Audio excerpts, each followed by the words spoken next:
बिस्मिल्लाहिर्रहमानिर्रहीम। अस्सलाम वालेकुम dear students, this is Gulam Utsa, your physics teacher.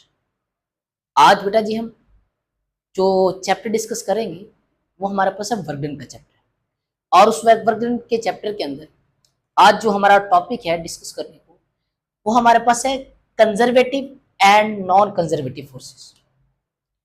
ये जो कंजर्वेटिव और जो नॉन कंजर्वेटिव फोर्सेस है ये आपके पेपर के अंदर एक शॉर्ट क्वेश्चन के तौर पे आते हैं, ठीक है। लेकिन इसी टॉपिक के अंदर से एक लॉन्ग भी बनता है, हम थोड़ी देर बाद डिस्कस करते हैं। जब लॉन्ग जहां से बनना स्टार्ट होगा मैं आपको बता दूं। अब तो टॉपिक हमारे पास है conservative and non conservative forces. आपको ये कंजर्वेटिव और नॉन कंजर्वेटिव फोर्सेस को समझने से पहले conservative and non conservative fields के बारे में पता होना चाहिए।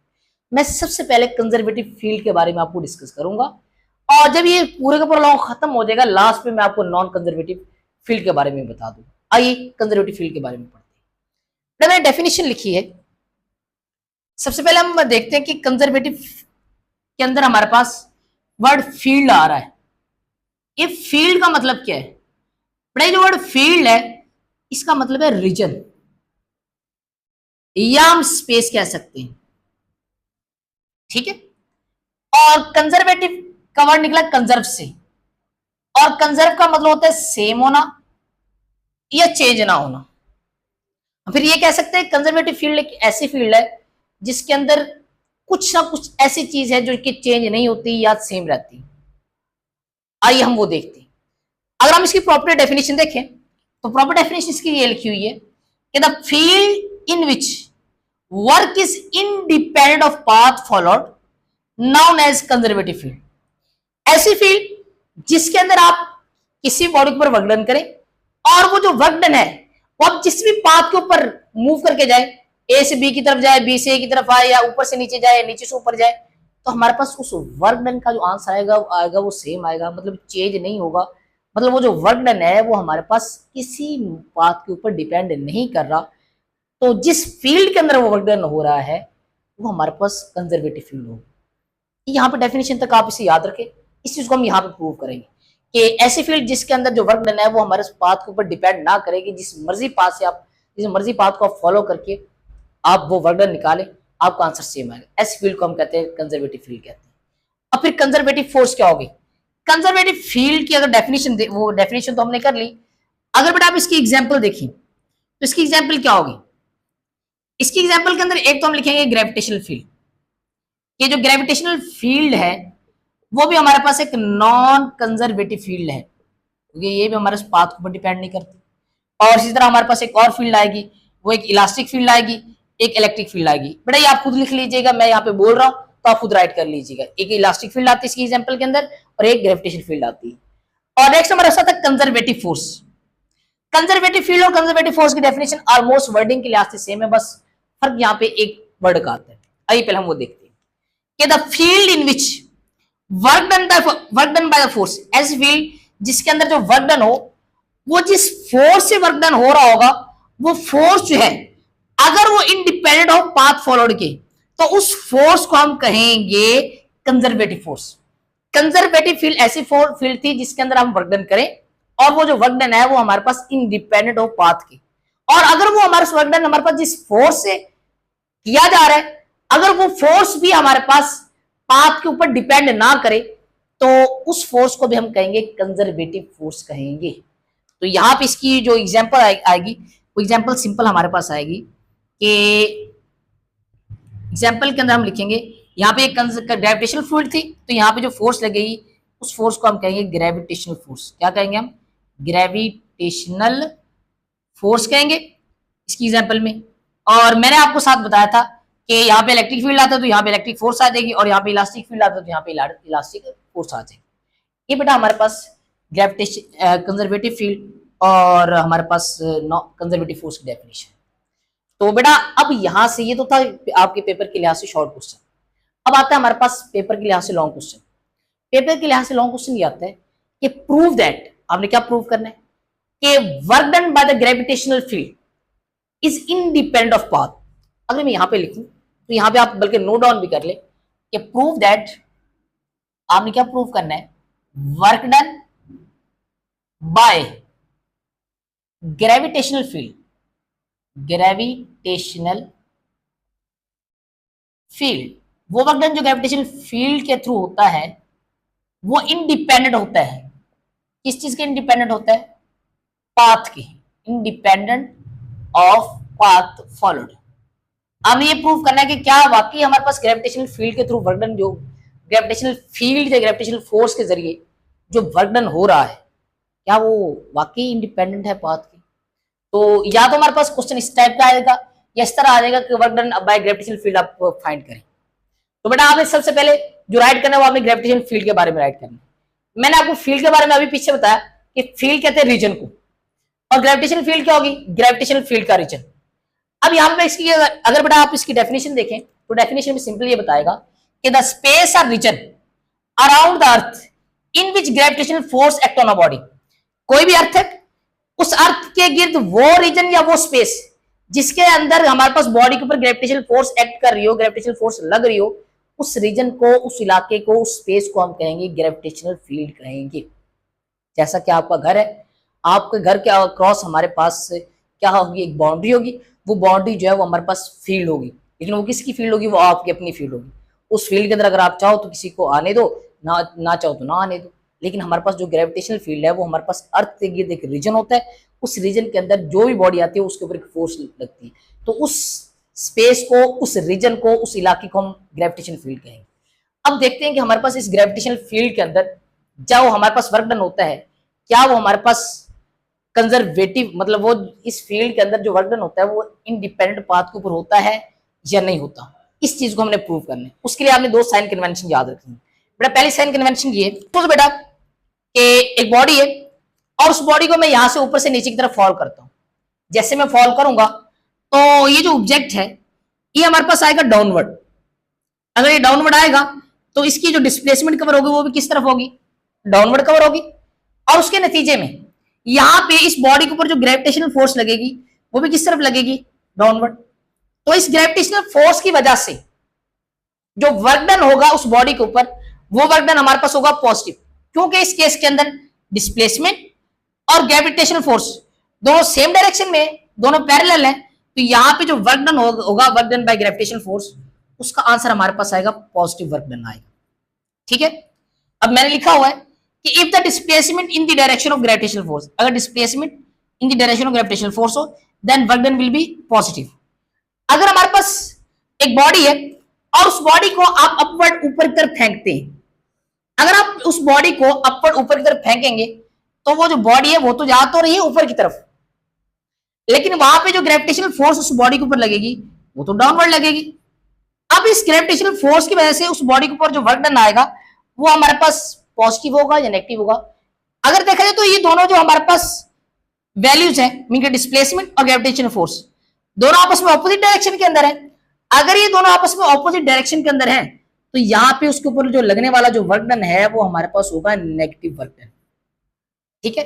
ये दोनों साइन कन्वेंशन आपने याद रखनी है, भूलनी नहीं, आपके आगे क्वेश्चन के अंदर यूज होगा। और थर्ड साइन कन्वेंशन ये कि अगर हमारे पास लेट्स सपोज कि मेरे पास जो बॉडी है ये हमारे पास मूव कर रही हो इस साइड पे, मतलब उसकी जो डिस्प्लेसमेंट है वो इस साइड पे हो, और जो ग्रेविटेशनल फोर्स है बॉडी के ऊपर जो लगने वाली है वो हमारे पास हो डाउनवर्ड, क्योंकि उसने डाउनवर्ड ही रहना है। तो इन दोनों के दरमियान जो एंगल बनेगा, एंगल कितना बनेगा? एंगल बनेगा 90। तो मैं ये कह सकता हूं कि अगर हमारे पास ग्रेविटेशनल फोर्स और डिस्प्लेसमेंट ये दोनों आपस में परपेंडिकुलर हो तो उस वक्त उस बॉडी के ऊपर जो वर्क डन होगा वो हमारे पास जीरो होगा। अब जीरो क्यों होते हैं वो हम आगे जाके प्रूव भी कर लेते हैं। आपने याद रखना है कि जब हमारे पास डिस्प्लेसमेंट और फोर्स ये दोनों आपस में परपेंडिकुलर होंगे तो उस वक्त हमारे पास जो वर्क डन होगा वो हमारे पास क्या होगा? जीरो होगा। ये तीन साइन कन्वेंशन आपने बेटा याद रखनी है। अब हम चलते हैं इसकी एक्सप्लेनेशन की तरफ, हम इसको प्रॉपर लॉ में कैसे अटेम्प्ट करेंगे। सबसे पहले आप डेफिनेशन लिखेंगे ग्रेविटेशनल फील्ड की, फिर दोनों तीनों साइन कन्वेंशन, देन आएंगे एक्सप्लेनेशन की तरफ। अब एक्सप्लेनेशन में सबसे पहले आप बनाएंगे एक फिगर डायग्राम। ये लेट्स सपोज मेरे पास एक ग्रेविटेशन फील्ड का रीजन है। इस रीजन के अंदर मैं एक बॉडी को पॉइंट ए से पॉइंट बी की तरफ लेके जाना चाहता हूं। अब पॉइंट ए से पॉइंट बी तक जाने के तीन रास्ते मैंने कंसीडर किए। तो यहां पे मैंने ये लिखे consider a body of mass m। आपने एक बॉडी लेनी जिसका मास m है, ये यहां पे मैं एक बॉडी ले लेता हूं।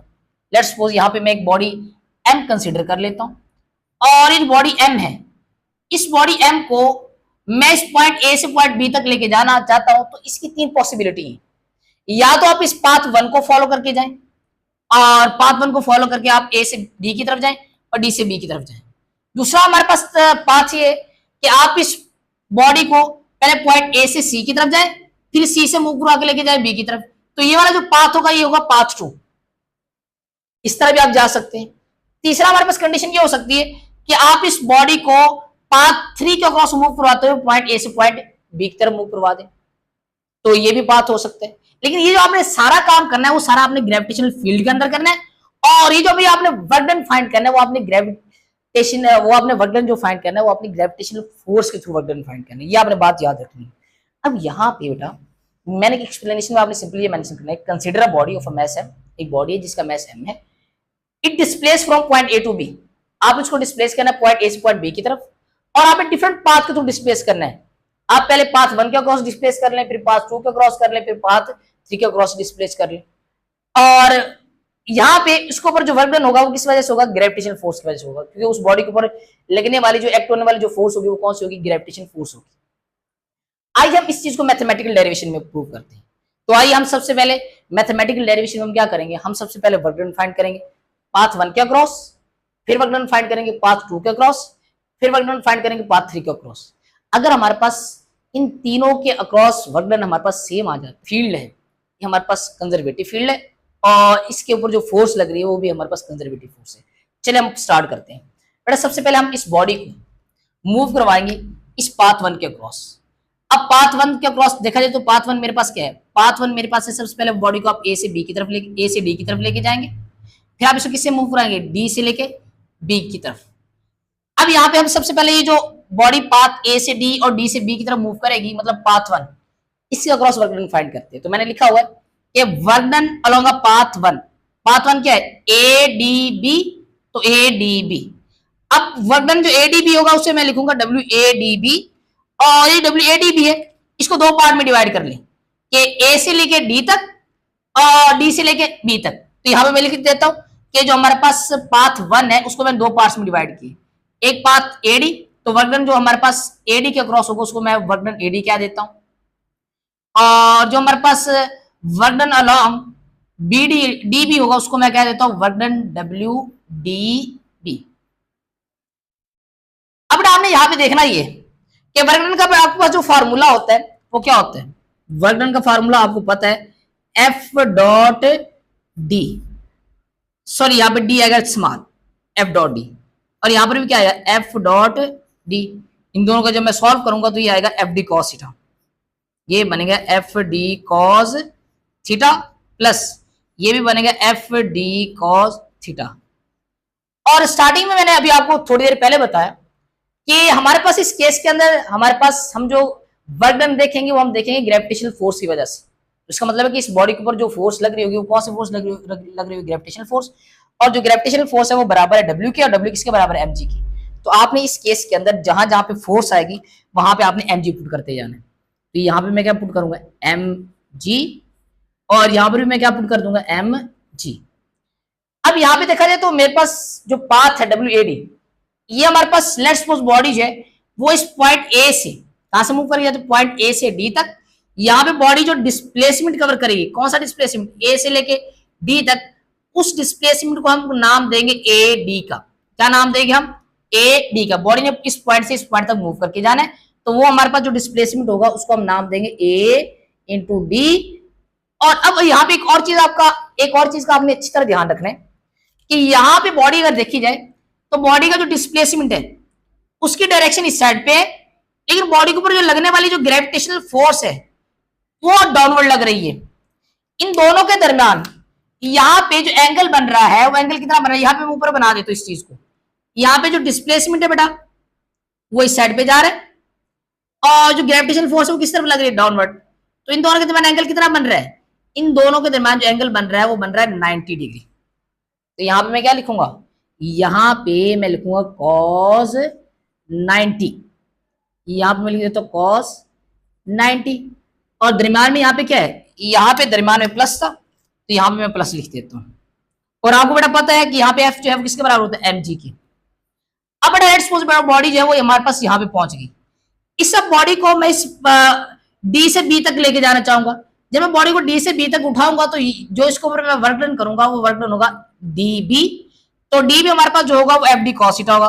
एफ हमारे पास क्या है यहाँ पे एम जी, क्योंकि हमारे पास हमने जो यहाँ पे फोर्स देखनी है वो हमने देखनी ग्रेविटेशनल फोर्स, और ग्रेविटेशनल फोर्स हमेशा डाउनवर्ड लगती है और उसकी वैल्यू हमारे पास क्या होती है एम जी। अब यहाँ पे देखें तो हमारे पास जब बॉडी इस पॉइंट डी से पॉइंट बी तक मूव करके जाएगी तो वो जो डिस्प्लेसमेंट कवर करेगी वो हमारे पास होगा डी बी। क्या डिस्प्लेसमेंट होगा डी बी, मतलब पॉइंट डी से आपने उठाना है बॉडी को और मूव करवा के लेके जाना है बी तक, तो यहां से यहां तक डिस्प्लेसमेंट डी बी। और थीटा इस केस में क्या होगा, अब थीटा आपने बेटा देखना है कि यहां पे देखा जाए तो ये बॉडी जो है वो हमारे पास अपवर्ड जा रही है, डिस्प्लेसमेंट इसका किस तरफ है अपवर्ड। यहां पे मैं लिख देता हूं एफ जो है वो हमारे पास इस केस के अंदर डाउनवर्ड है और जो डी है वो हमारे पास क्या है अपवर्ड। तो ये दोनों आपस में क्या है ऑपोजिट डायरेक्शन में। जब भी दो चीजें आपस में याद रखिएगा ऑपोजिट डायरेक्शन के अंदर होती हैं तो वो आपस में एंटी पैरेलल होती है, और एंटी पैरेलल के केस के अंदर जो वहां पे जो थीटा आता है वो हमारे पास 180 डिग्री आता है। अब आपने क्या काम करना है बेटा, कैलकुलेटर पकड़े और कैलकुलेटर से आप cos 90 पुट करें। cos 90 आप जब पुट करेंगे तो मेरे पास जो आंसर आएगा वो हमारे पास आएगा 0। अब नेक्स्ट हमारे पास cos 180, और याद रखना कि हमारे पास जब आप बॉडी को यहां से यहां तक मूव करवा के लेके जाएंगे तो उस वक्त बॉडी जो डिस्प्लेसमेंट कवर करेगी, मैं यहां पे लिख रहा हूं, जो डिस्प्लेसमेंट कवर करेगी ए डी, वो हमारे पास जमीन से डिस्टेंस जो होगा वो हाइट होगी। तो यहाँ पर इस सॉरी ए डी नहीं, ये हमारे से बी डी, ये डी बी क्या देता हूँ, ये हमारे पास जो डिस्टेंस है बी से लेके डी तक का उसको हम कहेंगे हाइट। तो यहाँ पे ये बनेगा एम जी इंटू एच, और cos 180 करेंगे तो हमारे पास आएगा -1। तो यहाँ पे क्या लिखूंगा -1। इन सारों को आपस में मल्टीप्लाई करूं तो मेरे पास ये बनेगा, ये तो फैक्टर पूरा 0 हो जाएगा, 0 multiply by AD multiply by MG, पूरा फैक्टर क्या हो जाएगा 0। तो ये बनेगा 0, और इसको मैं मल्टीप्लाई करूंगा तो minus multiply M G H, तो ये बनेगा -mgh, 0 -mgh, तो ये मेरे पास बन जाएगा -mgh।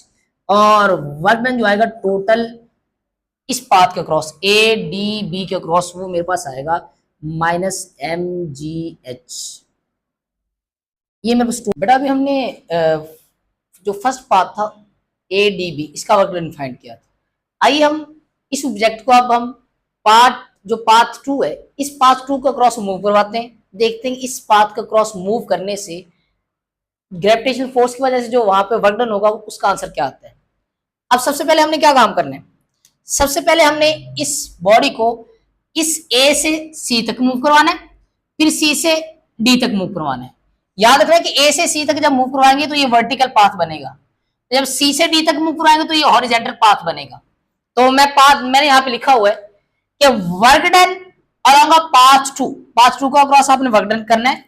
और ये पाथ 2 है वो हमारे पास क्या है, पाथ 2 हमारे पास है ए सी बी। वहां पे देख सकते हैं ए से आपने कहा जाना है, आपने सबसे पहले ए से जाना है सी की तरफ, फिर सी से किसकी तरफ जाना है बी की तरफ। अब यहां पे मैंने जो वर्क डन फाइंड करना है ए सी के क्रॉस ए सी बी के क्रॉस करना है, तो इस पाथ को मैं 2 पार्ट में डिवाइड कर लेता हूं ए सी, ये देखो ए सी और सी बी। तो यहां पर मैंने ये भी लिखा हुआ है कि work done along A C पहले फाइंड करूंगा, फिर plus work done along B C find करूंगा। और आपको मैंने प्रीवियस बता चुका हूं कि बड़ा वर्क डन का फार्मूला होता है F D cos theta plus ये भी क्या होगा एफ डी कॉस थीटा। अब यहां पे मैंने आपको बताया था पीछे कि हमारे पास ये जो यहाँ पे जो फोर्स लगेगी वो कौन से लगेगी ग्रेविटेशनल फोर्स, और ग्रेविटेशनल फोर्स का फार्मूला क्या होता है mg। कि हम यहाँ पे work done by gravitational force पढ़ रहे हैं, तो यहाँ पे दोनों फोर्सेस की जगह पे यहाँ पर भी mg आ जाएगा और इस फोर्स की जगह पे भी क्या आ जाएगा mg आ जाएगा। अब नेक्स्ट आता है हमारे पास यहाँ पे डिस्प्लेसमेंट। अब लेट्स सपोज आप पाथ ए से सी की तरफ मूव करके जा रहे हैं, मतलब ए से सी की तरफ आपने बॉडी को क्या करवाया, आप लेट्स सपोज आपने बॉडी को इस पॉइंट ए से सी की तरफ मूव करवाया, तो आप जो डिस्प्लेसमेंट कवर करेंगे वो आप ए से लेके सी तक कवर करेंगे। तो यहाँ पे मैं जो डिस्प्लेसमेंट है वो क्या लिखूंगा ए से लेके सी। और दूसरी चीज आपने देखनी है कि यहाँ पे जो डिस्प्लेसमेंट है, डिस्प्लेसमेंट की डायरेक्शन किस तरफ है अपवर्ड, और जो ग्रेविटेशनल फोर्स लगेगी वो किस तरफ लगेगी, डाउनवर्ड। तो यहाँ पे दोनों जो फोर्सेज हैं, फोर्सेज और डिस्प्लेसमेंट, ये दोनों जो चीजें वो आपस में क्या है, ऑपोजिट डायरेक्शन के अंदर। तो याद रखिएगा, जब भी आप बॉडी को वर्टिकल अपवर्ड मूव करवाएंगे और ग्रेविटेशनल फोर्स डाउनवर्ड लग रही हो, तो ये दोनों आपस में क्या होंगी, एंटी पैरेलल। जब ये दोनों आपस में एंटी पैरेलल है, तो यहाँ पे जो थीटा बनेगा वो बनेगा 180 डिग्री। तो यहाँ पे मैं जो थीटा पुट करूंगा कॉस में, वो पुट करूंगा कॉस 180 डिग्री प्लस। अब नेक्स्ट हमारे पास आता है एफ एम जी लिख दिया, और डी देखिए डी क्या है। अब लेट्स सपोज कि बॉडी पहुंच गई यहाँ पे सी पे। अब मैंने सी से मूव करवा के लेके जाना कहां पे, डी तक।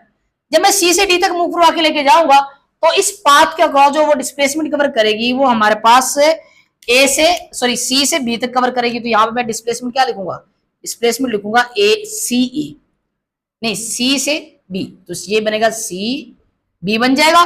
और यहाँ पे हमने थीटा देखना है। याद रखिएगा बेटा कि इस केस के अंदर जो डिस्प्लेसमेंट है वो ये वाला है, सी से लेके बी तक। और लेकिन जो हमारे पास बॉडी के ऊपर जो ग्रेविटेशनल फोर्स लगेगी वो किस तरफ लगेगी, वो लगेगी डाउनवर्ड।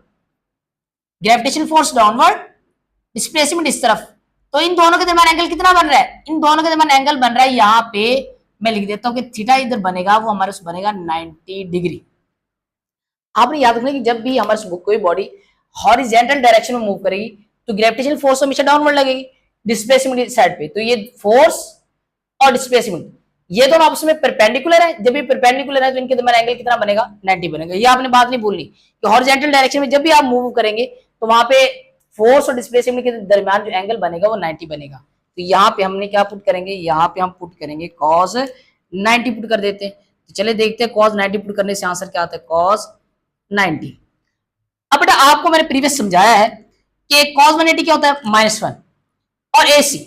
याद रखना कि आपने जब भी आप अर्थ से किसी भी डिस्टेंस से ऊपर की तरफ मूव करते हैं तो वहां पे जो आप डिस्टेंस कवर करते हैं वो हाइट कवर करते हैं। क्या कवर करते हैं, हाइट। तो मैं यहाँ पे क्या लिखूंगा, यहाँ पे मैं AC की जगह पे क्या लिखूंगा, हाइट h लिख दूंगा। और cos 180 क्या होता है, -1, ये दरम्यान में प्लस, ये mg इंटू mg और c भी वैसे का वैसे। और cos 90 क्या होता है, 0। बड़ा जीरो अगर मैं इस पूरे फैक्टर के साथ मल्टीप्लाई करूंगा तो ये पूरा फैक्टर क्या हो जाएगा, पूरा फैक्टर मेरे पास 0 हो जाएगा। और अगर माइनस को इस mg के साथ mgh के साथ मल्टीप्लाई करूंगा तो ये बनेगा -mgh। और -mgh को मैं 0 के अंदर प्लस करूं तो मेरे पास आंसर आएगा -mgh। अब यहाँ पे work done along A C B answer क्या है हमारे पास, वर्क डन जो हमारे पास सेकंड पाथ का क्रॉस है वो भी हमारे पास -mgh आया। मीन के पहले पाथ 1 के क्रॉस भी -mgh है और पाथ 2 के क्रॉस भी मेरे पास आंसर क्या है, -mgh। अब बेटा हमारे पाथ रह गया पाथ थर्ड, कि आपने इस बॉडी को ए से मूव करवा के बी तक लेके जाना है, लेकिन इस कर्व पाथ के अक्रॉस आपने मूव करवा के लेके जाना है। अब याद क्या, अब हम इसके अक्रॉस हम वर्क डन कैसे फाइंड करेंगे, उसके लिए हम काम ये करेंगे, हम इस पाथ को छोटे छोटे वर्टिकल और हॉरिजॉन्टल स्टेप्स में डिवाइड कर लेंगे। ये मेरे पास इसका हॉरिजॉन्टल स्टेप, इसका वर्टिकल, ये हॉरिजॉन्टल, ये वर्टिकल, ये हॉरिजॉन्टल, ये वर्टिकल, ये हॉरिजॉन्टल, ये वर्टिकल। इस तरह हम इस पूरे पाथ को हम काफी सारे हॉरिजॉन्टल और वर्टिकल स्टेप में डिवाइड कर लेते हैं। याद रखिएगा कि जो ये वाला स्टेप है ये पहला स्टेप है, इस पहले स्टेप का ये हॉरिजॉन्टल पार्ट है और ये वर्टिकल पार्ट है। वर्टिकल पार्ट की यहां से लेके यहां तक की जो हाइट है वो डेल y1 है, और जो दूसरा हमारे पास वर्टिकल स्टेप है उसकी जो हाइट है वो यहां से लेके यहां तक वो डेल y2। जो तीसरा वर्टिकल स्टेप उसकी यहां से लेके यहां तक हाइट वो डेल y3। जो चौथा वर्टिकल स्टेप होगा उसकी जो हाइट होगी वो क्या होगी, डेल y4। और इसी तरह हमारे पास जो लास्ट वर्टिकल स्टेप होगा उसकी जो हाइट होगी, वर्टिकल हाइट, वो क्या होगी, डेल yn। आपने इस पूरे कर्व पाथ को छोटे छोटे हॉरिजॉन्टल और वर्टिकल स्टेप के अंदर क्या करना है, डिवाइड कर लेना। अब यहाँ पे आप क्या काम करेंगे, यहाँ पे मैं लिखा कि वर्क डन आपने फाइंड करना है पाथ 3 के अक्रॉस, क्योंकि पाथ हमारे पास क्या 3 AB, और ये जो पाथ 3 है ये हमारे पास कर्व पाथ, कर्व पाथ के अक्रॉस वर्क डन फाइंड करना थोड़ा सा मुश्किल है। तो हमने क्या काम किया, हमने अपनी आसानी के लिए इसको छोटे छोटे वर्टिकल और हॉरिजॉन्टल स्टेप्स के अंदर क्या कर लिया, डिवाइड कर लिया। और आपने मैंने लिखा कि जो वर्क डन आपने फाइंड करना है वो आपने हॉरिजॉन्टल स्टेप्स के अक्रॉस अलग फाइंड करना है और वर्टिकल का अक्रॉस अलग फाइंड करना है। तो मैं क्या काम करूंगा, मैं यहाँ पे ये सबसे पहले इस हॉरिजॉन्टल स्टेप्स के अक्रॉस वर्क डन फाइंड करूंगा, फिर इसके अक्रॉस, फिर इसके अक्रॉस, फिर इसके अक्रॉस, फिर इसके अक्रॉस। मीन कि मैं वन बाय वन इन सारे स्टेप्स का जो हॉरिजॉन्टल वर्क डन है वो फाइंड करूंगा। और याद रखिएगा मैंने अभी यहाँ पे बताया कि जब बॉडी हमारे पास इस हॉरिजेंटल डायरेक्शन में मूव कर रही होती है तो डिस्प्लेसमेंट की डायरेक्शन इस साइड पे और फोर्स किस तरफ होती है, डाउनवर्ड। तो इन दोनों के दरमियान एंगल कितना है, 90। और जब जहां पर हम cos 90 पुट करते हैं, cos 90 का होता है 0। तो जब भी हमारे पास फोर्स और डिस्प्लेसमेंट आपस में परपेंडिकुलर होंगे तो वहां पे जो थीटा होगा वो हमारे पास थीटा होगा 0, सॉरी 0 नहीं 90 डिग्री। और जब हमारा थीटा 90 डिग्री होगा तो cos 90 0 होता है। तो वर्क डन के फार्मूले के अंदर मैं यहाँ पे लिख रहा हूँ बेटा, वर्क डन का जो फार्मूला होता है वो होता है W is equal to F D cos theta. अगर मेरे पास यहाँ पे थीटा 90 है तो cos 90 का होता है 0। और मैं यहाँ पे अगर cos 90 के 0 पुट करूं तो 0 मल्टीप्लाई एफ डी, तो आंसर 0। इसका मतलब है कि हमारे पास वर्क डन जो होगा अलोंग हॉरिजेंटल स्टेप्स वो हमारे पास क्या आएगा, 0 डिग्री आएगा, 0 आएगा। तो ये आपने नहीं भूलना कि जब भी बॉडी हमारे पास किसी भी हॉरिजेंटल डायरेक्शन में मूव कर रही होगी तो उस वक्त ग्रेविटेशनल फोर्स की वजह से जो वर्क डन होगा वो हमारे पास 0 होगा। तो हॉरिजेंटल स्टेप जितने भी होंगे यहाँ पे, चाहे पहला हॉरिजेंटल स्टेप हो, दूसरा हो, तीसरा हो, चौथा हो, पांचवा हो, छठा हो, सातवां हो, आठवां, जहां पर भी आप वर्क डन फाइंड करेंगे वो हमेशा हमारे पास क्या आएगा, 0 डिग्री आएगा, 0 आएगा, सॉरी। अब आता है हमारे पास work done along a vertical step. तो वर्टिकल स्टेप्स के अक्रॉस वर्क डन कैसे फाइंड करेंगे, उसके लिए आपने याद कर रखना है, आपने यहाँ पे इस सारे वर्टिकल स्टेप्स का वर्क डन फाइंड करना है। तो सारे वर्टिकल स्टेप्स का वर्क डन फाइंड करने के लिए हम क्या करेंगे, हम यहाँ पे पहले इसका वर्क डन फाइंड करेंगे, फिर इस वर्टिकल स्टेप का, फिर इसका, फिर इसका, फिर इसका, फिर इसका, और फिर हमारे पास जो लास्ट में वर्टिकल स्टेप है उसका वर्क डन फाइंड करेंगे। अगर मैं सारे वर्टिकल स्टेप्स का वर्क डन फाइंड करके टोटल जमा कर दूं तो मेरे पास क्या आ जाएगा, total work done of vertical steps. तो याद रखिएगा कि हमारे पास वर्टिकल डायरेक्शन में जब भी कोई बॉडी मूव करती है उसका जो वर्क डन आता है उसका आंसर आता है हमारे पास mg मल्टीप्लाई बाय हाइट। यहाँ पे मैं आपको यहाँ पर पहले समझा देता हूँ बेटा, हमारे पास जो वर्क डन का फार्मूला होता है एफ डी कॉस थीटा। अभी प्रीवियस मैंने आपको समझाया है कि यहाँ पे हमारे पास जो फोर्स है वो हमारे पास क्या mg, और जब भी बॉडी वर्टिकल अपवर्ड मूव करती है तो उसकी जो हमारे पास डिस्प्लेसमेंट होता है वो होती है हाइट। इस केस के अंदर अगर हमारे पास सपोज के पहला वर्टिकल स्टेप है तो उसकी जो हाइट होगी वो क्या होगी, डेल y1 और इंटू कॉस थीटा। और जब भी बॉडी ऊपर की तरफ जा रही है तो वहां पे थीटा क्या होता है, cos 180। अगर ये हमारे पास पहला वर्टिकल स्टेप होगा तो यहाँ पे mg के साथ डेल y1 पुट करेंगे। अगर दूसरा वर्टिकल स्टेप होगा तो ये क्या बनेगा mg डेल y2 और साथ cos 180। और ये तीसरा होगा तो ये mg डेल y3 cos 180। तो मैंने क्या किया,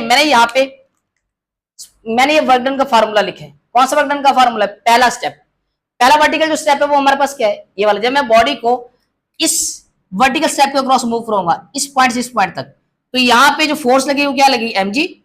और वो जो डिस्प्लेसमेंट कवर करेगा यहाँ से यहाँ तक वो क्या होगा, डेल y1। और यहाँ पे कॉस क्या होगा, कॉस हमारे पास कॉस वैसे के वैसे, और जो थीटा होगा वो 180 होगा। ये हमारे पहले वर्टिकल स्टेप का वर्क डन। इसी तरह हमारे पास दूसरे वर्टिकल स्टेप का वर्क डन भी यही होगा, mg फोर्स, और यहां से यहां तक मूव करूंगा तो ये डिस्प्लेसमेंट डेल y2 और एक cos 180। और इसी तरह आप दूसरे वर्टिकल स्टेप का भी वर्क डन लिखेंगे, तीसरे का भी। और ये लास्ट वाला वर्टिकल स्टेप क्या है कि आप बॉडी को यहां से यहां तक मूव करवाएं तो वहां पे जो फोर्स लगेगी वो क्या होगी, mg। और जो डिस्प्लेसमेंट कवर करेगा वो क्या होगी, डेल yn। तो मैंने डेल yn लिखा और cos 180। अब आपने काम ये करना है, नेक्स्ट आपने ये करना है कि आपने यहाँ पे cos 180 की जगह cos 180 की वैल्यू पुट करनी है। cos 180 की वैल्यू हमारे पास क्या होती है, cos 180 की वैल्यू -1 होती है, और यहाँ पर भी -1, यहाँ पर भी -1। मतलब ये मैं यहाँ पे लिख लेता हूँ, और यहाँ पे mg जो है वो मैं कॉमन ले रहा हूँ।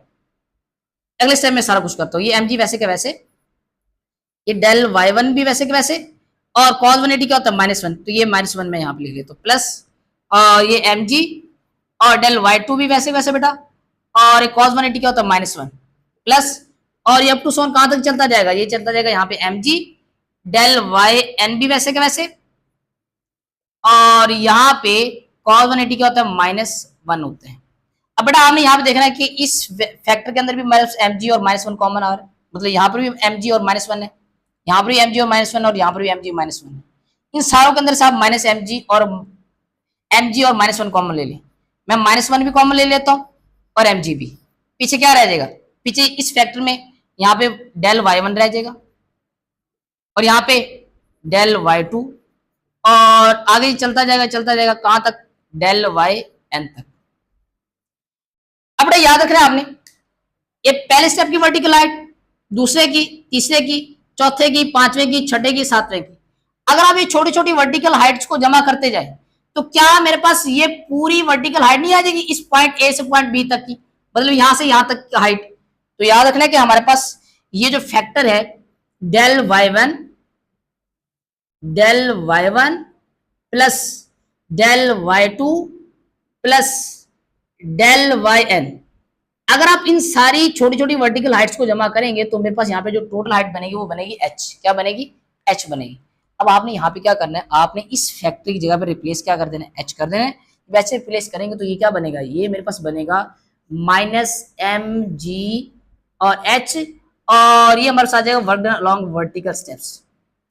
अब लास्ट बात इसकी देख रहे हैं, मैंने वर्क डन फाइंड करना था अलोंग पाथ ए बी, तो यहाँ पे वर्क डन अलोंग जो पाथ ए बी होगा वो हमारे पास होगा ये क्या था, work done along horizontal step, तो हॉरिजॉन्टल स्टेप्स के अक्रॉस वर्क डन क्या आया था, 0, तो यहाँ पे क्या पुट करूंगा 0। और नेक्स्ट हमारे पास है वर्टिकल स्टेप, इस इक्वेशन के अंदर वर्टिकल स्टेप मेरे पास क्या है, वर्टिकल स्टेप के अक्रॉस वर्क डन मेरे पास है माइनस एम जी एच, तो यहाँ पे प्लस माइनस माइनस, और 0 में से अगर मैं माइनस एम जी एच करूंगा तो मेरे पास आंसर क्या आएगा, माइनस एम जी एच, तो W A B into minus M G H. तो ये बेटा आपके पास टोटल वर्क डन आ गया किस चीज का, हमारे पास A B work done path along A B का। अब यहाँ पे आपने एक चीज नोट डाउन करनी, work done along path 1, work done along path 2 और वर्क डन अलोंग पाथ 3।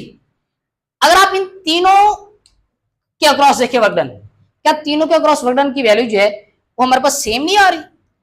अगर हमारे पास सेम आ रही है तो इसका मतलब है कि ग्रेविटेशनल फोर्स की वजह से जो वर्क डन होगा, एक तो वो पाथ के ऊपर डिपेंड नहीं करेगा, दूसरी ये चीज कि हमारे पास जो work done by gravitational field होगा उस फील्ड के अंदर भी हमारे पास जो वर्क डन है वो पाथ के ऊपर डिपेंड नहीं करा। तो इससे ये प्रूव होता है कि जो हमारे पास ग्रेविटेशनल फील्ड है ये हमारे पास एक कंजर्वेटिव फील्ड है, इसके ऊपर आप, इसके अंदर आप इस पाथ को, पाथ से आप वर्क डन करें या इस पाथ से वर्क डन करें या इस पाथ से वर्क डन करें, उनका जो आंसर आएगा वो हमारे पास सेम आएगा। तो यहाँ से प्रूव हो गया कि जो ग्रेविटेशनल फील्ड है ये हमारे पास एक कंजर्वेटिव फील्ड है। ये वाला पार्ट बेटा लॉन्ग में आता है, बेटा अक्सर पेपर में कभी कभी शॉर्ट क्वेश्चन आ जाता है, work done in a gravitational field along a close path is 0। आपने ये प्रूव करना है कि हमारे पास किसी भी क्लोज पाथ के क्रॉस जो वर्क डन हो रहा है ग्रेविटेशन फील्ड की वजह से वो 0 होते हैं। उसके लिए हम वही केस लेंगे, वही पाथ, लेट्स सपोज मेरे पास एक बॉडी है, उस बॉडी को मैं इस पॉइंट ए से मूव करना स्टार्ट करता हूँ, लेके जाता हूँ सी तक, फिर सी से बी तक, बी से डी, फिर डी से, तो कहता है इस पूरे पाथ का क्रॉस जो वर्क डन होगा इस क्लोज पाथ का क्रॉस वो 0 होगा। इस चीज को आपने प्रूव करना है। इस पाथ को मैंने यहाँ पे बनाया हुआ, ये मेरे पास वर्क डन है क्लोज पाथ के cross A C B D A. पहले ए सी के क्रॉस वर्क डन फाइंड करूंगा ए सी, फिर सी से बी तो वर्क डन सी बी, फिर डी बी से डी तो work done along B D, फिर हमारे डी से तो work done along D A. अब हमने पीछे फाइंड करके आए कि जब मैं ऑब्जेक्ट को ए से बी तक लेके जाऊंगा तो ये जो पाथ है ये वर्टिकल पाथ है, इस पाथ के क्रॉस जो फोर्स है वो मेरे पास डाउनवर्ड, और जो हमारा डिस्प्लेसमेंट है वो किस तरफ है, अपवर्ड। दोनों आपस में ऑपोजिट डायरेक्शन के अंदर है। अगर ये दोनों आपस में ऑपोजिट डायरेक्शन के अंदर है तो यहाँ पे जो वर्क डन का मेरे पास वहां पे आंसर आता था वर्टिकल पाथ का क्रॉस, वो मेरे पास आता था माइनस एम जी एच। अब ये जो ऑब्जेक्ट है इस ऑब्जेक्ट ने बी से सी की तरफ जाना है, बी से सी की तरफ जाने के लिए याद रखिएगा कि ये जो मेरे पास पाथ है ये हॉरिजॉन्टल पाथ, हॉरिजॉन्टल पाथ का क्रॉस जो वर्क डन आएगा वो हमारे पास आएगा 0।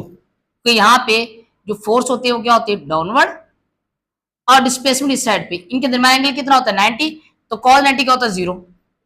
और नेक्स्ट हमारे साथ है work done along B D, D B, D B ये सॉरी सी डी, ये वर्क डन आएगा मेरे पास work done along C D. यहां पे क्या लिखूंगा सी,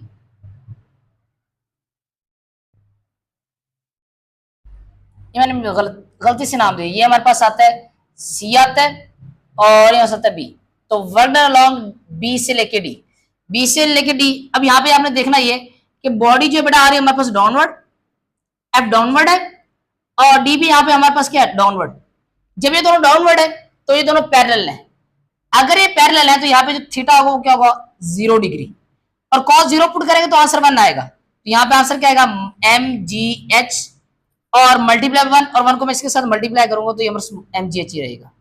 और इसके बाद बॉडी ने हमारे पास इस डी से ए की तरफ मूव करना है। जब डी से ए की तरफ मूव करेगा तो डिस्प्लेसमेंट इस साइड पे और फोर्स डाउनवर्ड है, तो ये दोनों आपस में क्या है, परपेंडिकुलर। अगर ये परपेंडिकुलर है तो cos 90 0 होता है, तो वर्क डन अलोंग डी ए वो भी क्या होगा, 0।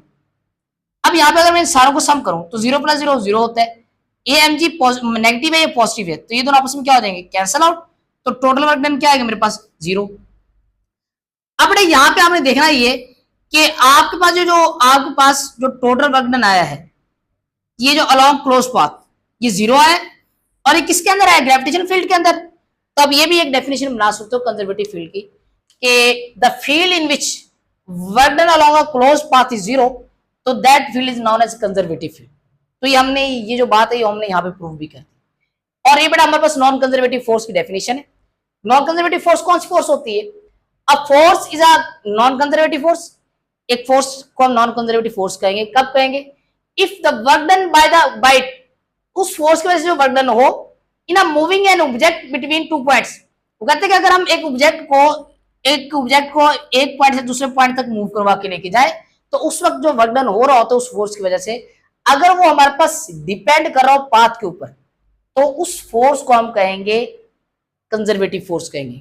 और इसकी एग्जांपल हमारे पास आती है फ्रिक्शनल फोर्स, एयर रेजिस्टेंस और टेंशन इन स्ट्रिंग। ये बेटा आपके पास ओवरऑल पूरा का पूरा लेक्चर था। और अगर इस लेक्चर के अंदर आपको अगर कहीं पर भी किसी भी जगह पे कोई भी कंफ्यूजन हो, तो विदाउट एनी हेजिटेशन आप कमेंट बॉक्स के अंदर कमेंट करके पूछ सकते हैं। और आपको ये लेक्चर बहुत अच्छा लगा, समझ आया, तो आप अपने ही चैनल को सब्सक्राइब भी कीजिएगा, लाइक भी कीजिएगा, और एक अच्छा सा नीचे कमेंट भी कर दीजिएगा, और अपने बाकी दोस्तों तक भी शेयर कीजिएगा, ताकि उन लोगों का भी बहुत फायदा हो। और बेटा नेक्स्ट लेक्चर तक आप तमाम लोग अपना ख्याल रखिएगा।